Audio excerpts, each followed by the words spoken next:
जय हिंद फ्रेंड्स, मैं शिव प्रतिभा education platform से आपका स्वागत करता हूं। फ्रेंड्स, हम लोग भूगोल पढ़ रहे थे और भूगोल को हम लोग दो भागों में बांटकर पढ़ सकते हैं, विश्व का भूगोल और भारत का भूगोल। क्योंकि भारत में जितने भी प्रतियोगी परीक्षाएं होती हैं उसमें भारत के भूगोल से संबंधित प्रश्नों का जो है भार अधिक होता है। यही कारण है कि फ्रेंड्स हम लोगों ने सबसे पहले भारत के भूगोल पढ़ना स्टार्ट किया है और इसके बाद हम लोग विश्व के भूगोल को कवर करेंगे। फ्रेंड्स, बात करें भारत के भूगोल को तो हम लोग इसमें तीसरे अध्याय भारत की भू आकृति पढ़ रहे थे और मुख्य रूप से जो है भारत की भू आकृति को 6 स्थलाकृतियों में विभाजित किया जाता है। और फ्रेंड्स,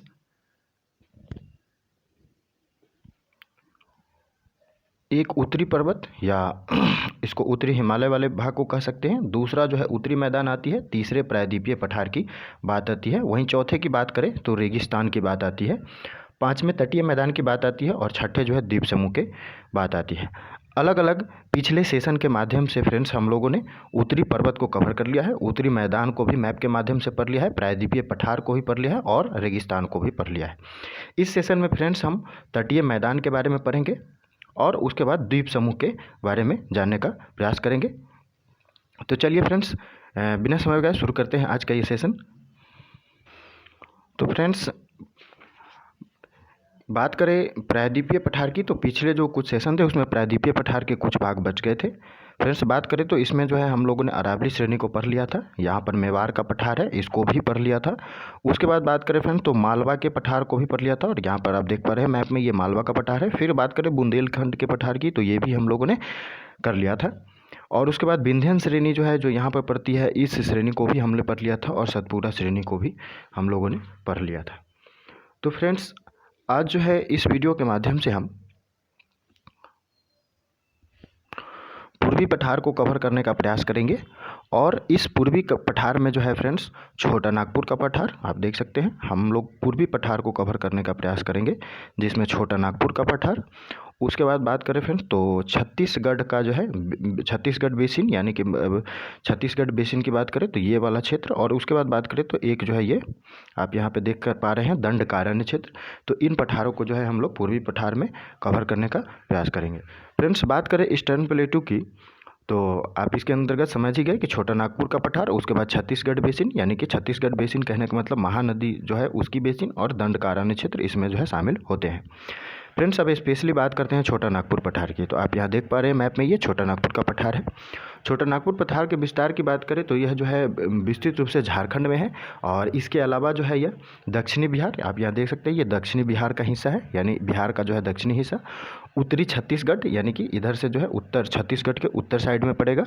और उसके बाद बात करें फ्रेंड्स तो वेस्ट बंगाल ये आप देख सकते हैं क्या पुरुलिया जिला, और उड़ीसा का जो है उत्तरी क्षेत्र ये यहाँ पर उड़ीसा है और इसका उत्तरी क्षेत्र जो है ये भी जो है छोटा नागपुर पठार के अंतर्गत आता है। तो ये जो है छोटा नागपुर पठार का लोकेशन है। फ्रेंड्स, बात करें तो इस पठार के उत्तर पूर्व में राजमहल पहाड़ी है, इस वाले क्षेत्र में राजमहल पहाड़ी है। उसके बाद उत्तर में जो है हजारीबाग का पठार है इस वाले क्षेत्र में, और जो कि बिहार का दक्षिणी भाग होगा। वहीं बात करें फ्रेंड्स तो दक्षिण में जो है रांची का पठार है इस वाले भाग में जो कि झारखंड का हिस्सा है।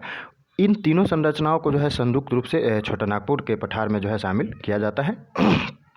उसके बाद बात करें फ्रेंड्स तो दामोदर नदी जो है रांची के पठार को हजारीबाग के पठार से अलग करने का कार्य करती है। तो यहाँ पर जो है हजारीबाग का पठार है इसके ऊपर, और यहाँ पर जो है ये दामोदर नदी है, ये जो है रांची के पठार को जो है हजारीबाग के पठार से अलग करने का कार्य करती है।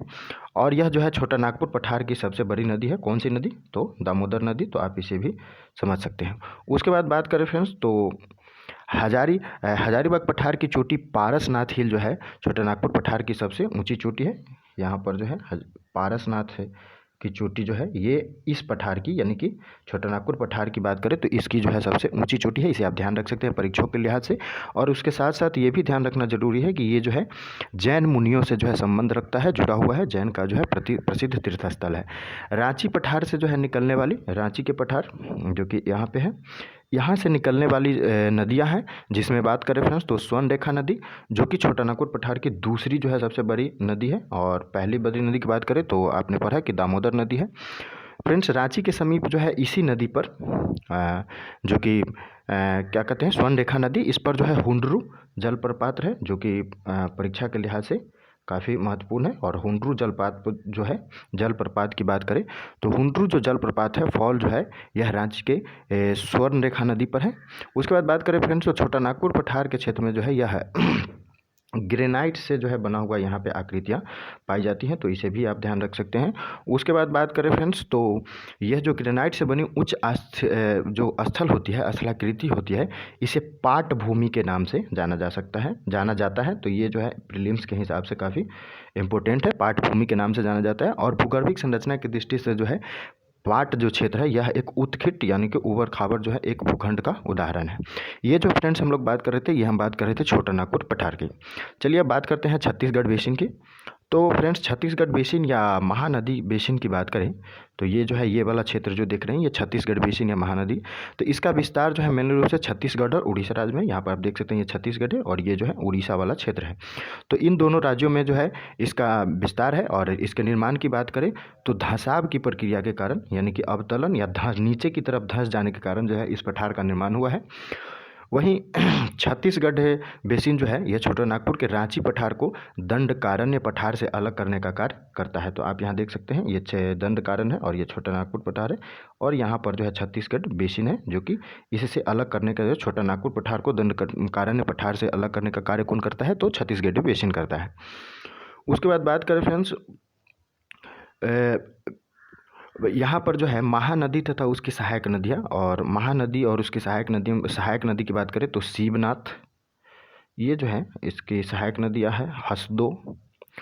उसके बाद बात करें फ्रेंड्स मांड, ईब, ये जो है इनकी सहायक नदियां हैं, महानदी की सहायक नदियां हैं। उसके बाद बात करें तो छत्तीसगढ़ बेसिन में जो है गोंडवाना क्रम की संरचना पाई जाती है, और गोंडवाना जो है काफ़ी पुराना क्रम है, और इसी क्रम की जो है इसमें छत्तीसगढ़ बेसिन में संरचना पाई जाती है। और इसके कारण ही जो है यहाँ पर गोंडवाना क्रम होने के कारण ही जो है यहाँ पर कोयला का भंडार जो है काफ़ी अधिक पाया जाता है, तो इसे आप ध्यान रख सकते हैं। तो ये हम फ्रेंड्स बात कर रहे थे छत्तीसगढ़ बेसिन की, जैसे हमने अच्छी तरह से समझने का प्रयास किया। वहीं अब अगले बेसिन की बात करें तो अगले पठार की बात करें तो अगला जो पठार है ये दंडकारण्य पठार, और आप यहाँ फिगर में देख पा रहे हैं। इसके विस्तार की बात करें तो उड़ीसा, फिर बात करें तो छत्तीसगढ़, और उसके बाद बात करें फ्रेंड तो महाराष्ट्र, फिर आंध्र प्रदेश और तेलंगाना, इन राज्यों में जो है इसका विस्तार है। और मुख्य रूप से जो है यह भारत के मध्यवर्ती भाग में जो है यह स्थित है, इस वाले भाग में। उसके बाद बात करें फ्रेंड्स तो यह जो है अत्यंत ही ऊबड़ खाबड़ वाली भूमि है और अनुपजाऊ है। कृषि की उपज की दृष्टि से जो है ये काफ़ी कम उपजाऊ क्षेत्र है, लेकिन खनिज संसाधन की दृष्टि से जो है काफ़ी ये रिच क्षेत्र है। फ्रेंड्स बात करें तो गोदावरी की सहायक नदी, गोदावरी नदी जो कि यहाँ से आती है महाराष्ट्र से, तो इसकी सहायक नदी की बात करें तो इसकी सहायक नदी जो है इंद्रावती, वो इसी क्षेत्र में जो है उद्गमित होती है। और भारत में तीन धातु की बात करें तो ये जो है दंडकारण्य के बस्तर क्षेत्र में पाई जाती है, और बस्तर क्षेत्र जो है आतंकी गतिविधियों के लिए जो है काफ़ी मशहूर क्षेत्र है, और जो देश के एकदम सेंट्रल वाले हिस्से में है। तो ये जो है फ्रेंड्स हम लोग दंडकारण्य क्षेत्र की बात कर रहे थे। अब बात करते हैं उत्तर पूर्वी पठार की, और ये उत्तर पूर्वी पठार के क्षेत्र जो है, जो कि इसी से जुड़ा हुआ क्षेत्र है, पठार का ही भाग है। और उत्तर पूर्वी पठार की बात करें तो इसमें मुख्य रूप से जो है मेघालय के पठार शामिल होते हैं, जो आप यहाँ पर फिगर में देख सकते हैं, मुख्य रूप से मेघालय के पठार। तो फ्रेंड्स उत्पत्ति एवं संरचना की दृष्टि से मेघालय का पठार प्रायद्वीपीय पठार, यानी कि ये छोटा नागपुर का जो पठार है इसी का जो है एक हिस्सा है। और उसके बाद बात करें फ्रेंड्स, इसी का जो है यह पूर्वी हिस्सा है। और राजमहल गैप और मालदा गैप जो है, यहाँ पर आप देख सकते हैं राजमहल गैप और मालदा गैप, इसी से जो है यह अलग होता है, ये राजमहल गैप या इसको मालदा गैप कह सकते हैं। उसके बाद बात करें फ्रेंड्स तो गारो, खासी और जयंतिया जो है जनजाति होती है, ये इस पठार में जो है निवास करने वाली प्रमुख जनजातियाँ हैं। और उसके बाद बात करें फ्रेंड्स तो इस पठार में जो है पश्चिम से पूर्व की ओर क्रमशः जो है पश्चिम से पूर्व की ओर, यानी गारो, खासी, जयंतिया, इस क्रम में जो है यह सजाए हुए हैं। और उसके बाद बात करें फ्रेंड्स तो खासी पर्वतीय क्षेत्र का जो है कीप रूपी स्वरूप है, ये मेघालय वाले स्थित में। और चूँकि इसके कीप रूपी जो है इस पर्वतीय क्षेत्र का जो है स्वरूप है, और इसी कीप रूपी स्वरूप होने के कारण जो है यह पूरे भारत के जितने भी क्षेत्र है उसमें सबसे अधिक जो है यह वर्षा प्राप्त करता है। तो यह जो है आप ध्यान रख सकते हैं पीटी पॉइंट ऑफ व्यू से, इसलिए जो है यहाँ औसत से अधिक वर्षा प्राप्त होती है। और इसी खासी पहाड़ी में, जो कि काफ़ी इंपॉर्टेंट है खासी पहाड़ी, ये पीटी में पूछा जा सकता है। तो खासी पहाड़ी में ही बात करें फ्रेंड्स, तो खासी पहाड़ी में के साउथ में यानी कि निचले वाले हिस्से में जो है मासिन राम है। मासिन राम या इसे चेरापूंजी कहिए। तो यहाँ जो है विश्व में सबसे ज़्यादा वर्षा होने वाले क्षेत्रों में जो है इसको काउंट किया जाता है, गिना जाता है। और यहाँ जो है धारवार संरचना से निर्मित, किससे? धारवार संरचना से निर्मित शिलोंग रेंज सबसे ऊंचा पर्वतीय क्षेत्र है। और मेघालय की राजधानी जो है ये शिलोंग रेंज है, और ये धारवार संरचना से बनी जो है सबसे ऊंचा क्षेत्र है, ऊंचा पर्वतीय क्षेत्र है। और इसे शिलोंग के पठार के भी नाम से जाना जाता है फ्रेंड्स। उसके बाद बात करें तो इस क्षेत्र की सबसे ऊंची चोटी जो है नौकरिक है। नौकरिक जो है ये सबसे ऊंची चोटी है, जो कि मेघालय में अवस्थित है। और औसत से ज़्यादा वर्षा होने के कारण, यानी भारत की जो औसत वर्षा है उससे ज़्यादा वर्षा होने के कारण जो है यहाँ लैटेराइट और सदाबहार वनों का जो है विकास हुआ है। तो इसे आप ध्यान रख सकते हैं फ्रेंड्स। ये बात कर रहे थे हम लोग मेघालय की पठार की, जो हमने जाना। और ये वाला जो क्षेत्र दिख रहे हैं वेस्ट बंगाल और के साइड में चिकन नेक वाले भाग में, तो इसे जो है मालदा गैप या गारो गैप के नाम से जानते हैं। तो फ्रेंड्स इसकी उत्पत्ति जो है प्रायद्वीपीय भारत के संचलन के धसाव की प्रक्रिया के कारण हुई है। और इसके द्वारा जो है छोटा नागपुर का राजमहल पर्वत मेघालय के गारो पर्वत से अलग होता है। यानी कि छोटा नागपुर का जो है ये राजमहल पर्वत, और इधर जो है गारो पर्वत, इससे जो है यह अलग होता है। और इसलिए जो है इसे राजमहल गारो गैप कहते हैं, जबकि पश्चिम बंगाल में इसे हम मालदा गैप के नाम से जानते हैं। उसके बाद बात करते हैं तो गंगा और ब्रह्मपुत्र नदियों द्वारा लाए गए अवसादों का जो है मालदा या राजमहल गैप में निक्षेपण से डेल्टाई मैदान का निर्माण हुआ है। तो इधर से जो है गंगा नदी अवसाद लाती है, और इधर से जो है आके ऐसे ब्रह्मपुत्र नदी अवसाद लाती है। तो इन दोनों के अवसादों के जमाव के कारण ही जो है फ्रेंड्स राजमहल गैप में डेल्टाई मैदान का निर्माण हुआ है। और इस डेल्टाई मैदान में जो है पीट मृदा होती है, एक प्रकार की दलदली मृदा होती है ये पीट मृदा। और इसके कारण जो है यहाँ पर मैंग्रोव वनस्पति का जो है विकास हुआ है। तो मैंग्रोव वनस्पति जो है मुख्य रूप से पीट मृदा वाले क्षेत्र में पाई जाती है। और इस क्षेत्र में पाए जाने वाला सुंदरवन जो है वो भारत के सर्वाधिक जैव विविधता यानी कि बायोडाइवर्सिटी वाले क्षेत्रों में से एक है। तो ये फ्रेंड्स हम मेनली रूप से बात कर रहे थे मालदा गैप या राजमहल गारो गैप के बारे में। अब बात करते हैं फ्रेंड्स दक्कन के पठार की। और आप यहाँ देख पा रहे हो तो ये जो है दक्कन का पठार है, दक्कन का पठार। और दक्कन के पठार की बात करें फ्रेंड्स तो इसमें जो है दक्कन ट्रैप शामिल है। उसके बाद बात करें फ्रेंड्स तो कर्नाटक का पठार शामिल है। और उसके बाद बात करें फ्रेंड्स तो इधर जो है आंध्र प्रदेश तेलंगाना का पठार शामिल है। और ये जो है दक्षिण पर्वतीय क्षेत्र शामिल है इसमें। तो आइए इसे जानते हैं। तो फ्रेंड्स बात करें दक्कन के पठार की, तो इसका जो है विस्तार मुख्य रूप से तापी नदी के दक्षिण में त्रिभुजाकार रूप में है। और यहाँ पर जो है तापी नदी है, और इसी के नीचे जो है यह त्रिभुजाकार रूप में जो है यह दक्कन का पठार है, त्रिभुज के आकार के रूप में। और उसके बाद बात करते हैं तो इसके अंतर्गत जो है जो क्षेत्र शामिल है दक्कन ट्रैप, कर्नाटक पठार, आंध्र पठार, ये सब जो है क्षेत्र शामिल है। बात करें फिर हम दक्कन ट्रैप की, तो महाराष्ट्र में जो है यह बेसाल्ट से बना हुआ है। ये बात आपको ध्यान रखनी है कि बेसाल्ट से बना हुआ है, और ये महाराष्ट्र वाले रीजन में पड़ता है।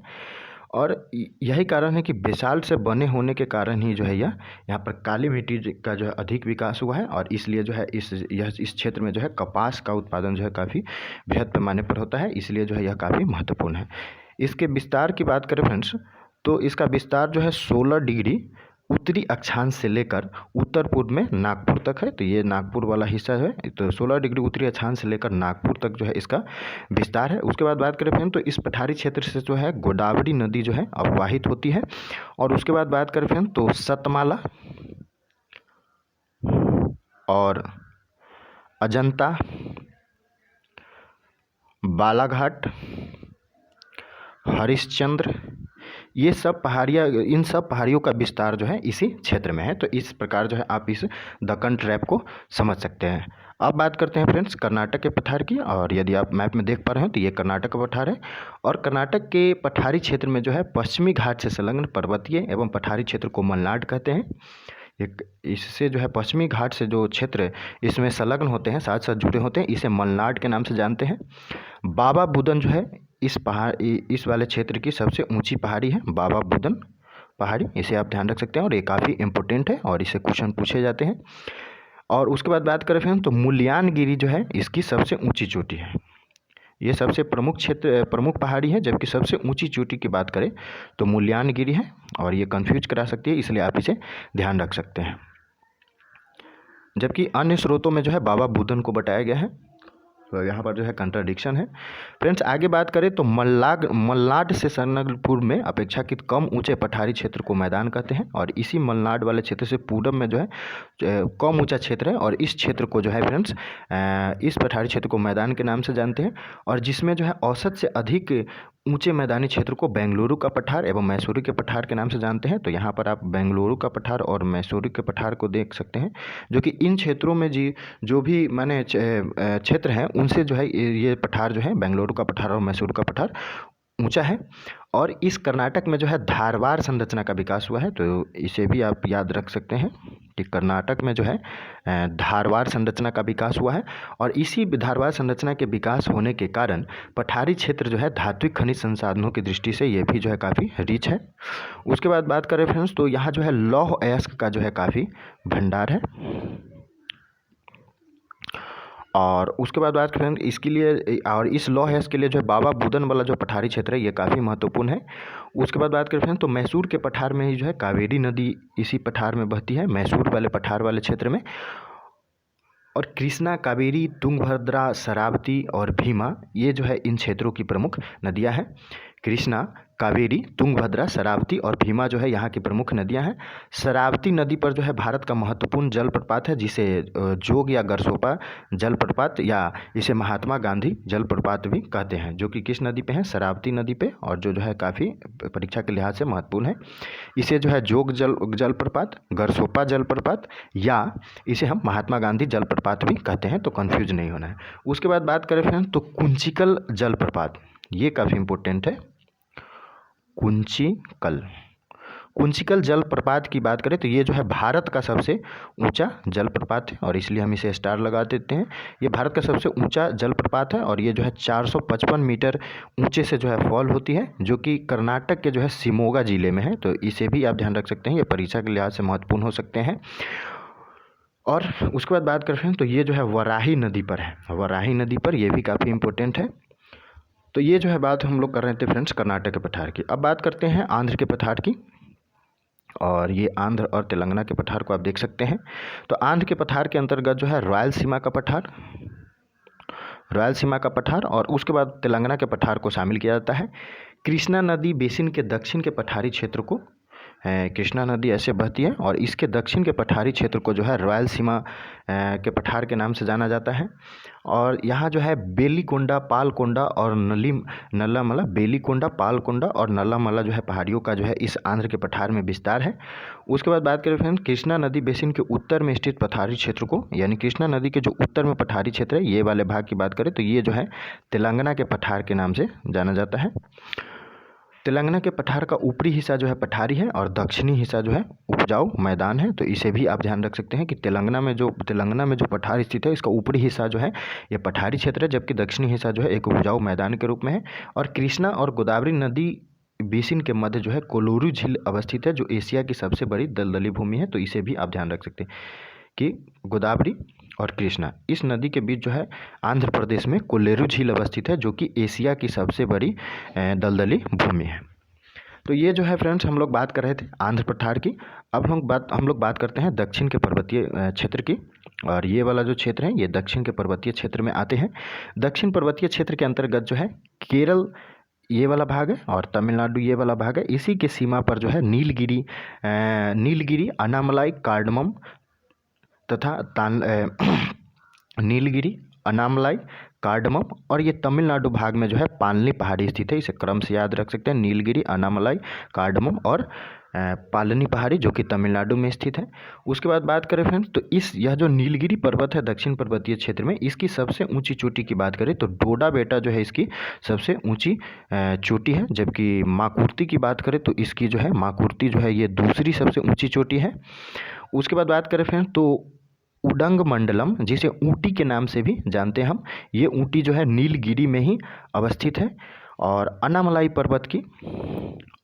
पर्वत की सबसे ऊंची चोटी की बात करें तो ये जो है अनाईमुडी है जो कि 2695 मीटर है। और दक्षिण भारत की जो है अन्नामलाई ये सबसे ऊंची चोटी है। वहीं नीलगिरी की सबसे ऊंची चोटी की बात करें तो वो डोडा बेटा है, तो इसमें कन्फ्यूज नहीं होना है, यहाँ पे ध्यान रखना है फ्रेंड्स।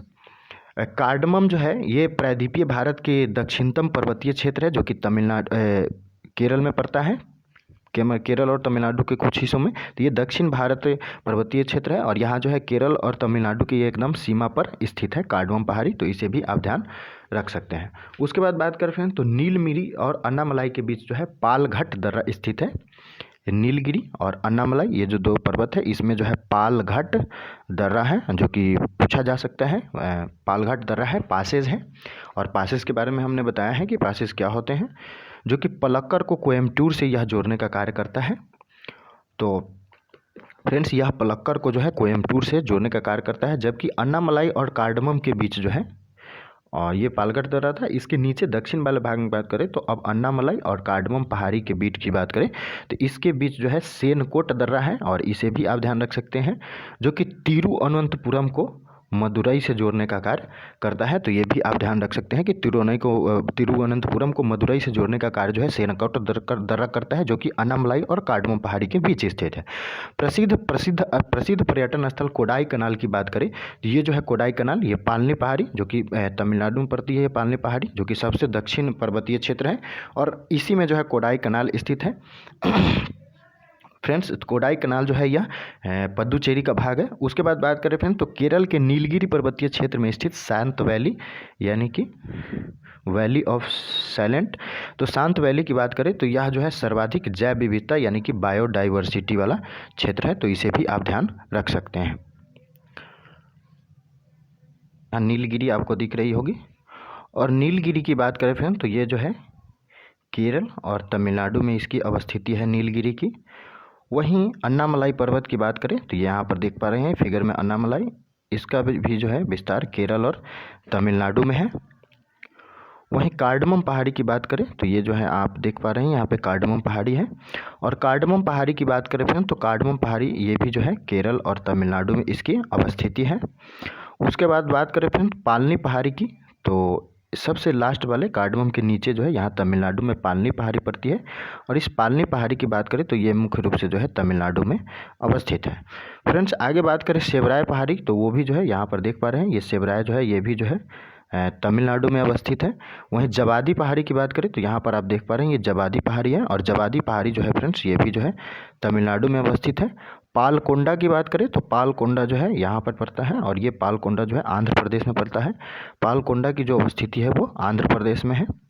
वहीं बात करें फ्रेंड्स बेलीकोंडा की, तो बेलीकोंडा जो है बेलीकोंडा पहाड़ी भी जो है ये आंध्र प्रदेश में पड़ती है।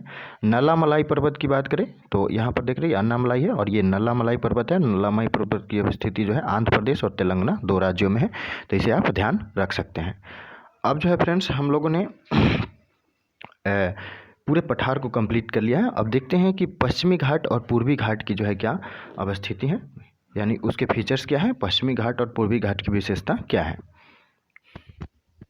और ये जो है फ्रेंड्स भारत का वेस्टर्न घाट है, यानी कि पश्चिमी घाट आप देख पा रहे हैं, ये मुंबई है, गोवा है, केरला है, तो एक कर्नाटका है, तो यह पश्चिमी घाट का जो है हिस्सा है भारत के मैप में। तो फ्रेंड्स पश्चिमी घाट के विस्तार की बात करें तो यह अरब सागर के तट, और ये अरब सागर का हिस्सा है। इस तट के समानांतर यहाँ आप देख पा रहे हैं कि इस तट के जो है समानांतर है, और लगभग जो है इसकी लंबाई जो है ये 1600 किलोमीटर है। पश्चिमी घाट को जो है सह्याद्री के नाम से भी जाना जाता है, तो इसे भी आप ध्यान रख सकते हैं कि इसे सह्याद्री के नाम से भी जाना जाता है। और इस क्षेत्र की जो औसत ऊंचाई है ये 1000 से लगभग 1300 मीटर तक है। उसके बाद बात करें इन क्षेत्रों की प्रमुख चोटियाँ की बात करें तो महाबलेश्वर, उसके बाद कलसुबाई और हरिश्चंद्र इस क्षेत्रों की जो है प्रमुख चोटियाँ हैं। और इसके बाद बात करें फ्रेंड्स तो इसके यह जो है उत्तर में तापी नदी के मुहाने, तापी नदी के मुहाने पर, यहाँ पर तापी नदी बहती है और तापी नदी के मुहाने पर जो कि महाराष्ट्र और गुजरात के एकदम सीमा रेखा पर बहती है तापी नदी, उसमें इसके बाद बात करें तो गुजरात के क्षेत्र को शामिल करते हुए, फिर ये महाराष्ट्र के क्षेत्र को शामिल करते हुए, फिर यहाँ पर आप देख सकते हैं कर्नाटक गोवा के क्षेत्र को शामिल करते हुए, कर्नाटक के क्षेत्र को शामिल करते हुए, फिर केरला को क्षेत्र के शामिल करते हुए और अंततः जो है यहाँ पर तमिलनाडु के क्षेत्र को शामिल करते हुए कन्याकुमारी अंतरिक्ष तक जो है यह मुख्य रूप से फैला हुआ है। कौन? पश्चिमी घाट यानी कि वेस्टर्न घाट। फ्रेंड्स यह वास्तविक पर्वत श्रेणी नहीं है, इसका निर्माण जो है प्रायद्वीपीय भारत के गोंडवाना लैंड के विभाजन से निर्मित एक खंड के अरब सागर के अवसंचलन के कारण हुआ है। यानी कि इसका विकास कैसे हुआ, तो इसके निर्माण की बात करें तो प्रायद्वीपीय भारत के जो गोंडवाना लैंड हुआ उसके विभाजन से निर्मित कगार तथा स्थल के एक खंड के अरब सागर में जो है धंस गया। अरब सागर में ये वाला स्थल का खंड जो है गोंडवाना लैंड का धंस गया और इसी धंसने के कारण ही जो है इसका जो है विकास हुआ है। और इसका जो पश्चिमी ढाल की बात करें तो यह जो है तीव्र खड़ा है, जबकि पूर्वी ढाल जो है ऐसे मंद सीढ़ीनुमा है। तो इसे आप ध्यान रख सकते हैं कि पश्चिमी ढाल जो है खड़ा है, जबकि पूर्वी घाट जो है इसका सीढ़ीनुमा है। महाबलेश्वर के पास ही जो है गोदावरी, भीमा और कृष्णा आदि नदियों का जो है उद्गम है, जो कि महाराष्ट्र में पड़ता है। और इसी में जो गोदावरी, कृष्णा और कावेरी नदियों का जो है उद्गम है, गोदावरी, भीमा और कृष्णा नदियों का उद्गम है। और यहाँ की नदियाँ जो है अपने मुहाने पर जो है एस्चुरी का निर्माण करती हैं। चूँकि जो है यह एक खड्ड से होकर बहती है तो इसलिए जो है यह एस्चुरी का निर्माण करती है। उसके बाद बात करें फ्रेंड्स तो प्रायद्वीपीय भारत के प्रमुख दर्रे की बात करें तो कुछ दर्रों को हम लोगों ने पिछले वीडियो में डिस्कस भी किया है। तो थालघाट दर्रा की बात करें तो यहाँ पे नासिक है, यहाँ पे मुंबई है, इसी के बीच जो है यह थालघाट दर्रा है और इसे आप ध्यान रख सकते हैं। उसके बाद फिर बात करें फ्रेंड तो मुंबई से पुणे, मुंबई टू पुणे को जोड़ने का कार्य जो है ये भोरघाट दर्रा से भोरघाट दर्रा कार्य करता है। वहीं पालघाट दर्रा की बात करें तो पालघाट दर्रा जो है ये केरल वाले क्षेत्र में आती है और यह पलक्कड़ को कोयम्बटूर से जोड़ने का कार्य करती है। और सेनकुट गैप, इसके बारे में हम लोगों ने पीछे जाना है। फ्रेंड्स पश्चिमी घाट पर्वतीय श्रृंखला को विश्व में सर्वाधिक संपन्न बायोडाइवर्सिटी यानी कि जैव विविधता वाली श्रेणी में रखा जाता है। यूनेस्को ने 2012 में इस क्षेत्र को विश्व धरोहर स्थल भी जो है घोषित किया था। तो इसे भी आप ध्यान रख सकते हैं कि 2012 में यूनेस्को ने इसे विश्व धरोहर स्थल घोषित कर दिया है पश्चिमी घाट को। पश्चिमी घाट की प्रमुख पहाड़ियों का उत्तर से दक्षिण क्रम में अगर सजाने को कभी क्वेश्चन पूछा जाए तो सबसे पहले जो है नीलगिरी पहाड़ी, जो कि यहाँ ट्राई जंक्शन वाले क्षेत्र पे आएगी। फिर वहीं पर बात करें तो उसके नीचे जो है अन्नामलाई पहाड़ी और उसके नीचे इलायची पहाड़ी या कार्डमम पहाड़ी। इस प्रकार जो है इसे हम उत्तर से दक्षिण में इसको हम सजा सकते हैं। घाट की बात करें तो ये आप देख पा रहे हैं फिगर में पूर्वी घाट है और पूर्वी घाट जो है इससे पीटी 2007 में क्वेश्चन पूछे गए हैं। तो इस लिहाज से जो है यह महत्वपूर्ण है। भारत का पूर्वी घाट जो है एक असतत श्रृंखला, यानी कि कहीं ऊपर है, कहीं नीचे है, कहीं फिर ऊपर है, कहीं नीचे, यानी कि असतत श्रृंखला के रूप में यहाँ पर उड़ीसा से देख पा रहे हैं। अब ये तमिलनाडु तक जो है मुख्य रूप से फैला हुआ है। गोदावरी, कृष्णा, कावेरी, महानदी तथा पलार, ये जो है इन नदियों द्वारा जो है, गोदावरी यहाँ से आती है, कृष्णा आती है, महानदी आती है, पलार नदी आती है। तो इनसे जो है ये क्षेत्र पूरा विच्छेदित हुआ है और इसी विच्छेदित होकर जो है इसके अत्यधिक अपरदन के कारण पूर्वी घाट की औसत ऊंचाई जो है पश्चिमी घाट की अपेक्षा जो है कम, यानी कि लगभग जो है 1100 मीटर इसकी एवरेज ऊंचाई मापी जाती है। फ्रेंड्स पूर्वी घाट के मध्य भाग में दो समानांतर पहाड़ियाँ पाई जाती है, जिनमें से पूर्वी पहाड़ी को वेलिकोंडा श्रेणी और पश्चिमी पहाड़ी को पालकोंडा श्रेणी कहा जाता है। तो इसे भी आप ध्यान रख सकते हैं। उसके बाद बात करें फ्रेंड्स तो पूर्वी घाट में जो है कंटीले शिखर, तीव्र ढाल सहित अत्यधिक विषम एवं उबड़ खाबड़ पहाड़ी क्षेत्रों का निर्माण हुआ है इन पूर्वी वाले भाग में, जिसे जवादी, सेबराय और आदि पहाड़ियों के रूप में देखा जा सकता है, जो कि अंततः जो है ये जवादी, सेबराय जो है जाकर हम मिल जाते हैं तो यहाँ वाले नीलगिरी में मिल जाते हैं। फ्रेंड्स बात करें तो पूर्वी घाट के प्रमुख पहाड़ियों के क्रम को अगर सजाने का क्वेश्चन पूछा जाए तो आंध्र प्रदेश वाले भाग में आइए तो सबसे पहले यहाँ पर आप देख पा रही हैं आंध्र प्रदेश वाले भाग है, तो यहाँ पर जो है ये नल्लामलाई, फिर बेलिकोंडा, उसके बाद पालकोंडा और फिर नगाड़ी, इस 4 भाग में जो है इसे उत्तर से दक्षिण हम इसे सजा सकते हैं। फिर से जान लें, नल्लामलाई, वेलिकोंडा, पालकोंडा और नगाड़ी। वहीं तमिलनाडु में बात करें फ्रेंड, तो तमिलनाडु में जो है इसे हम तमिलनाडु में की पहाड़ियों को उत्तर से दक्षिण क्रम में सजाए तो जवादी, फिर सेवराय पहाड़ी, फिर पंचमलाई पहाड़ी और फिर सिरोमलाई पहाड़ी। इस प्रकार जो इसे 4 भाग में उत्तर से दक्षिण बांट सकते हैं। जवादी पहाड़ी, सेवराय पहाड़ी, पंचमलाई पहाड़ी और सिरोमलाई पहाड़ी। तो ये जो है फ्रेंड्स हम लोगों ने मैप के माध्यम से पश्चिमी घाट और पूर्वी घाट को भी जान लिया। अब जो है फ्रेंड्स हम लोग डिस्कस करेंगे भारत के तटीय मैदान के बारे में, यानी कि कोस्टल प्लेन्स के बारे में। ये भी कंप्लीट हो चुका है, ये भी हो चुका है, ये भी हो चुका है, ये भी हो चुका है। अब हम लोग इसे पढ़ेंगे तटीय मैदान के बारे में।